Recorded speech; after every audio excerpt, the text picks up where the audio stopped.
बचपन में एक न एक बार तो हम सभी सोचते हैं कि काश हमारे पास भी कोई जादुई ताकत होती। हमारी आज की कहानी भी कुछ ऐसे ही खास लोगों पे है। कहानी की शुरुआत में हम यूरोप के सबसे छोटे देश इलीरिया के शाही खानदान की छोटी बेटी समंथा को देखते हैं, जिसे राज परिवार में पैदा होने के बावजूद भी एक राजकुमारी की तरह नहीं रखा जाता था। वहीं दूसरी तरफ उसकी बड़ी बहन एलेनोर को सभी चीजें एक बार बोलने पर मिल जाती। हालात बद से बदतर तो तब हो गए जब सैम के पिता, जो कि यहाँ के राजा भी थे, उनकी एक प्लेन हादसे में अपने भाई के साथ मौत हो गई। उनके मौत के बाद से ही सैम की माँ कैथरीन ने उस देश का राजपाट संभाला और कुछ ही हफ्तों बाद जब एलेनोर 18 साल की हो जाएगी तो उसकी माँ के बाद उसे रानी बना दिया जाएगा। सैम को तो मानो उस परिवार का कभी हिस्सा ही ना माना गया हो। अपनी जिंदगी को एक आम आदमी की तरह जीते हुए वो किसी के साथ भी घूम सकती थी, जिनमें से एक लड़की का नाम माइक था। देश में तानाशाही के विरोध सैम और माइक ने रॉक म्यूजिक की एक परफॉर्मेंस की, जिससे वहाँ लोगों की भीड़ के साथ पुलिस भी पहुंच गई। सैम ने अपने स्केटबोर्ड से पुलिस का ध्यान भटकाने की कोशिश की, पर एक ट्रैफिक साइन से टक्कर होने की वजह से पुलिस ने उसे धर दबोचा। जब उसे वापस घर लाया गया तो उसने अपनी माँ को बताया कि देश के लोग सरकार से नाखुश हैं, पर कैथरीन ने तो इस बात को मानने से साफ इनकार कर दिया। अगली सुबह स्कूल में वो रुखसाना से मिली, जो उसी की तरह एक शाही खानदान की दूसरी बेटी थी। वो एक शांत मिजाज की लड़की थी जो अक्सर अपने आप में ही खोई रहती। रुखसाना को लाइव स्ट्रीमिंग करना बहुत पसंद था, जिसकी वजह से वो मशहूर भी थी। इसके बाद हमें एक हाई सिक्योरिटी जेल दिखाई दी जाती है, जहाँ पर 34 नंबर कैदी को अपने सेल में से एक कैपेसिटर मिला, जिसे उसने एक डिवाइस में लगाकर अपने गले में बंधा हुआ नेककफ खोल दिया। ये करते ही उसकी सारी शक्तियाँ उसके पास वापस आ गई और वो उन्हीं शक्तियों से जेल का दरवाजा तोड़कर वहाँ से निकल गया। इधर सैम और माइक अपने म्यूजिक कॉन्सर्ट की प्रैक्टिस में लगे थे। माइक ने सैम को एक कॉन्सर्ट में साथ चलने को कहा और वो भी मान गई। तभी वो एकदम हैरान रह गया जब सैम को उसके मुंह से गार्लिक नान की स्मेल आई, जो उसने 2 दिन पहले खाया था। उस रात एलेनोर के रानी बनने से पहले की पार्टी अटेंड करते वक्त सैम को याद आया कि उसने तो माइक के साथ एक पार्टी में जाने का वादा किया था। वो उसी वक्त अपनी माँ को झूठ बोलकर वहाँ से निकलकर एक क्लब में पहुँची, लेकिन दोनों के पास आईडी कार्ड ना होने की वजह से उन्हें क्लब के बाहर ही रोक दिया गया। तभी उन्होंने वहाँ काम कर रहे लोगों को पीछे के दरवाजे से अंदर जाते हुए देखा और न जाने कैसे सैम ने दूर खड़े खड़े उस पासवर्ड का पता लगा लिया। ये सब देखकर माइक एक बार फिर से हैरान हो गया। पार्टी के बीच में ही सैम को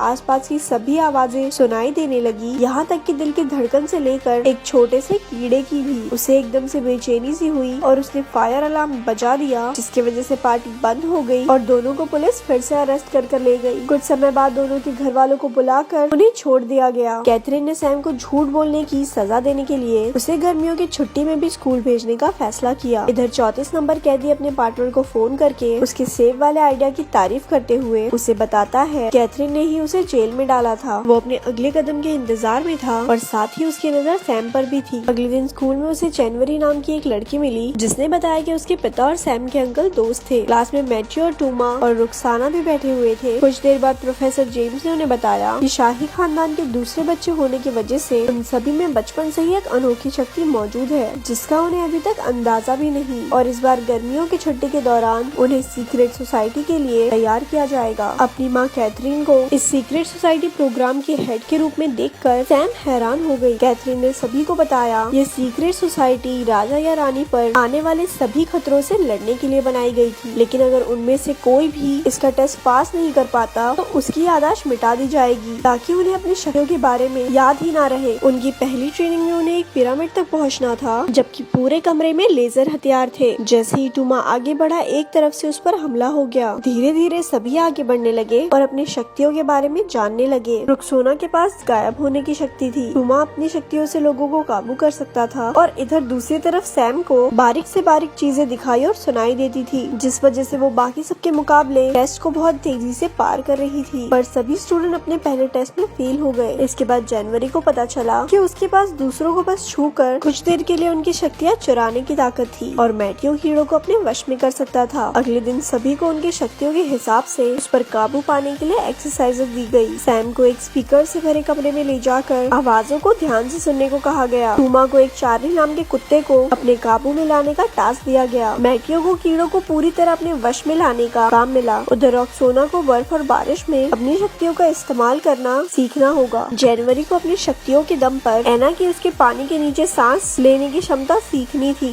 जेम्स ने बच्चों का टेस्ट लेने के लिए जानबूझकर सैम को जहरीला खाना पकड़ाया, जिसके बाद जनवरी ने सैम को अपना सेब खाने को दिया। उसी रात माइक के पिता ने उसे सैम को फोन करते देखा और न जाने क्यों बिना बात ही सैम से दूर रहने को कहा। अगले दिन सैम अपनी माँ से मिलने पहुंची, जिन्होंने उसे एक अंडरग्राउंड हेडक्वार्टर दिखाया। वहाँ बहुत सारी कीमती चीजें पड़ी थी, जिनमें से एक डीएनए बेस्ड नैनो डिवाइस था जो एक जैसे डीएनए वाले लोगों को टारगेट करता था। कैथरीन ने उसे अपनी शक्तियों पर काबू लाने के कुछ तरीके बताए। इसके बाद रॉक्सेना को छोड़कर सभी बच्चों ने अपने शक्तियों पर काबू पा लिया था। सिर्फ रॉक्सेना ही आगे नहीं बढ़ पा रही थी, इसीलिए जेम्स ने उसे इतने बिखरे बालों में लाइव हो जाने की धमकी दी। और ये सुनते ही रॉक्सेना ने अपने शक्तियों का इस्तेमाल करके खुद को गायब कर लिया। ये होती है लड़कियाँ, राजा रानी मारे जाए, यादाश्त चले जाए, फर्क नहीं पड़ता, लेकिन इंस्टाग्राम पे गंदे बाल वाली फोटो नहीं जानी चाहिए। अब सभी स्टूडेंट अपनी शक्तियों को पूरी तरह से पहचानने लगे थे और ये देखकर जेम्स बहुत खुश था। उस रात सैम को माइक के साथ एक कॉन्सर्ट में जाना था, पर तभी जेम्स ने सभी को उठाकर उन्हें अपने पहले मिशन पर चलने के ऑर्डर्स दिए, जो था एक अनमोल चीज को चोरी होने से बचाना। जगह पर पहुंचकर सैम ने अपनी शक्तियों से चोर का पता लगाया और फिर सबने उसका पीछा करके उसे धर दबोचा, पर असल में वो चोर नहीं बल्कि जनवरी की कोच थी और ये तो बस उनका ध्यान भटकाने के लिए किया गया था। वो सभी अपने दूसरे मिशन में भी फेल हो गए और ये देखकर जेम्स बहुत नाराज हुआ और उसने अगले दिन की क्लास कैंसिल कर दी। सैम ने माइक से कॉन्सर्ट में ना आने के लिए माफी मांगी, पर वो उसे सच नहीं बता सकती थी कि आखिर उसके साथ चल क्या रहा है। बेचारा माइक परेशान हो गया। अगले दिन छुट्टी होने की वजह से सबने बाहर घूमने जाने का प्लान बनाया और इसी बीच जनवरी और सैम में अच्छी दोस्ती हो गई। सैम ने तो उसे अपने घर भी बुलाया। दोनों सहेलियां चुपके से उसके घर में घुसकर स्टूडियो में गई, जहां सैम ने जनवरी को बताया कि उसके पिता उससे इतना प्यार करते थे कि उसके लिए उन्होंने पूरे टावर को स्टूडियो में बदल दिया। तभी वहां माइक भी आ गया और सैम को उसके बिना ही मजे करते देख वो नाराज होकर वहां से चला गया। कुछ देर बाद कैदी नंबर 34 ने अचानक से उन सभी पर हमला कर दिया और वहां से भागने से पहले उसने सैम को स्नोफ्लेक कहकर पुकारा, जो सैम ने फट से पकड़ लिया क्योंकि सिर्फ उसके पिता ही उसे स्नोफ्लेक बुलाते थे। जेम्स ने सबको शांत रहने को कहा, लेकिन सैम उसकी बात ना सुनते हुए कैदी नंबर 34 के पीछे भागी और उसने उसे जंगल में ढूंढ लिया, जहां जेम्स सैम को बचाने की कोशिश में पूरी तरह जख्मी हो गया। उसने सैम को बताया कि वो ही उसका चाचा एडमिन है, लेकिन इससे पहले वो उसे कुछ और बता पाता, जनवरी वहां आ गई और चोरी की गई हुई शक्तियों से उसे एक जोरदार मुक्का दिया। वो सैम और प्रोफेसर जेम्स को वहां से ले गई, जिसकी हालत इतनी नाजुक थी कि उसे हॉस्पिटलाइज करवाना पड़ा। कैथरीन को अब हार मानकर अपनी बेटी को सारा सच बताना ही पड़ा। उसने बताया कि एडमिन ने ही राजा बनने के लिए उसके पिता को मार दिया था और उसके इस गुनाह की वजह से कैथरीन ने उसे हाई सिक्योरिटी जेल में बंद कर दिया गया था। सैम अपने चाचा से मिलने जेल पहुंची, जहां एडमिन ने उसे बताया कि दरअसल वो देश में तानाशाही पूरी तरह से खत्म करना चाहता था, ताकि सभी लोग बराबरी से जी सके। उसे पहले तो लगा था कि उसका भाई राजा बनने के बाद कुछ बदलाव लेकर आएगा, लेकिन बहुत इंतजार करने के बाद भी कोई बदलाव नहीं आया। इसीलिए उसने दिल पर पत्थर रखकर उसे मार दिया। इसके बाद वो अपनी बड़ी बहन से मिली, जिसने उसे विश्वास दिलाया कि रानी बनने के बाद वो इस देश में बदलाव जरूर लाएगी। उसने अपनी बहन पर विश्वास कर लिया और बाकी सब भी एलेनोर के राज अभिषेक में उसके पूरी सिक्योरिटी का ध्यान रखने के लिए तैयार हो गए। उस रात सैम हॉस्पिटल जाकर जेम्स से मिली और उसने जेम्स से माफी मांगी। राज्य अभिषेक वाले दिन दुनिया के सभी शाही खानदान वाले लोग वहाँ पहुँच गए। टूमा उस दिन अपनी शक्तियाँ इस्तेमाल नहीं कर पा रहा था क्योंकि उसकी शक्तियाँ जनवरी ने चुरा ली थी और वो चुपके से अंडरग्राउंड हेडक्वार्टर में पहुँच गई। वहाँ जाकर उसने गार्ड्स को एडमंड को छोड़ने के ऑर्डर्स दिए और हमें पता चलता है कि एडमंड के साथ फोन पर कोई और नहीं बल्कि जनवरी ही थी। वो दोनों शुरुआत से ही मिले हुए थे। फिर उसने वापस जाकर अपने दोस्तों को अपना पीछा करने को कहा और उन्हें सेल में बंद कर दिया, लेकिन मैथ्यू ने अपनी एक मक्खी की मदद से सैम को सारी बात बता दी। सैम ने अपनी शक्तियों का इस्तेमाल करके एडमंड को ढूंढ लिया और उसका पीछा करने लगी। इधर रानी का राज अभिषेक शुरू हो चुका था और एडमंड ने वहाँ पहुँचकर एक नैनो डिवाइस फिट कर दिया, जो उन सभी लोगों को खत्म कर देगा जिनमें भी शाही खानदान का खून है। सैम को पता चल चुका था कि जनवरी उसके पीछे आ रही है। वो भागकर माइक के घर गई और उससे मदद मांगी। पहले तो माइक ने मना कर दिया, लेकिन जब सैम ने उसे अपना सीक्रेट बताया तो वो मान गया। दोनों ने फिर साथ में पहले जनवरी को पकड़ा, जिसने मान लिया कि वो एडमंड का साथ इसलिए दे रही है ताकि वो राज कर सके। इसके बाद उन्होंने बाकी सबको छुड़ाकर एक साथ एडमंड के खिलाफ लड़ने का प्लान बनाया। एडमंड का मानना था कि शाही खानदान के खत्म होने के बाद ही लोगों को असली आजादी मिलेगी। सैम, टूना और रक्सोना उसका ध्यान भटकाकर उसे एक कमरे में ले आए, जहाँ पहले से ही एक डिवाइस फिट था, जिससे एडमंड की शक्तियाँ कमजोर पड़ गई। माइक ने तब तक नैनो डिवाइस को रीप्रोग्राम कर दिया, जिससे एडमंड उसके अंदर ही फंस गया। दूसरी तरफ राज अभिषेक बिना किसी परेशानी के पूरा हो गया और अब एलेनोर ही देश की रानी है। सैम, रक्सोना, टूमा और मैथ्यू सीक्रेट सोसाइटी में एक्सेप्ट कर लिया गया। प्रोफेसर जेम्स के ठीक हो जाने के बाद कैथरीन ने नई रानी को सीक्रेट सोसाइटी के बारे में बताया। रानी ने वादा किया कि इलीरा के लोगों को तानाशाही के साथ साथ एक सरकार बनाने का मौका भी दिया जाएगा ताकि सभी लोग पूरी आजादी से जी सके। अचानक सभी को खबर दी गई कि जनवरी जेल से भाग गई है और अब उन सबको मिलकर उसे पकड़ना होगा। और यहाँ पर ये मूवी खत्म हो जाती है। ऐसी और स्टोरी सुनने के लिए हमारे पेज को लाइक करें। धन्यवाद।